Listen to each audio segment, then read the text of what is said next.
is absoluut onwerklik. Ek skielik baie bewus, mens vergeet so bietjie, ek dink derde kind vergeet jy net, jy is swanger en ek bietjie hiervan ook vergeet vir die afgelope paar maande.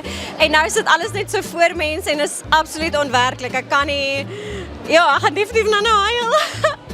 So dis 'n groot voorreg. Dis lekker om te sien dat dit nou die wêreld ingaan en dat hierdie baba nou gebore word. Dit is tyd. Dis tyd. Ja, dit raak nou swaar om te dra. Die persoon wat Pieter van Film Finity het die film gekyk en hulle is die verspreiders van die film in Suid-Afrika. En toe hy dit die eerste keer gesien het, het hy gesê dit het hom baie aan vir die voels dink. So ek dink as dit is wat hy sê, dan sal ek glo dat dit 'n familievriendelike, vir oud en jonk tipe storie is met diep temas. Dit gaan jou lekker laat lag. So ek dink dit is iets vir almal. Ek is die comic relief in die storie. So tussen al die chaos is ek die enetjie wat eintlik maar net rustigheid bring vir almal. Ek bring rustigheid op 'n weird manier deur om gemors aan te jaag. Maar ja, hy's 'n baie liefdevolle ouetjie. Mense lag vir hom. Hy's net honestly elke matriekseun wat rugby speel se droom. Ek wens ek kan verduidelik hoe cool dit is om uiteindelik vir almal te kan wys die genot wat ons laas jaar gehad het in Maart om hierdie film te maak. Ek is so op my senuwees. Ek was so excited vanoggend toe ek opstaan.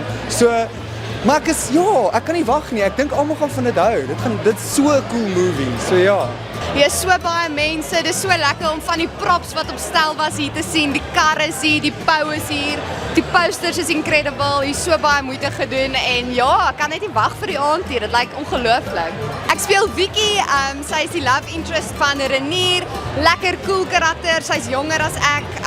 As ek in 'n regte lewe is, die eerste keer wat ek jonger speel, was baie lekker om haar te speel. Ek het dit verskriklik geniet om bietjie terug te gaan in tyd. Ja, sy's 'n cool karakter, een van die lekkerstes wat ek nog gespeel het, net fun. Dit is so lekker om in jou eie taal finally weer 'n fliek te gaan fliek en kan popcorn eet en net die tyd te kan geniet met almal wat hier is vanaand.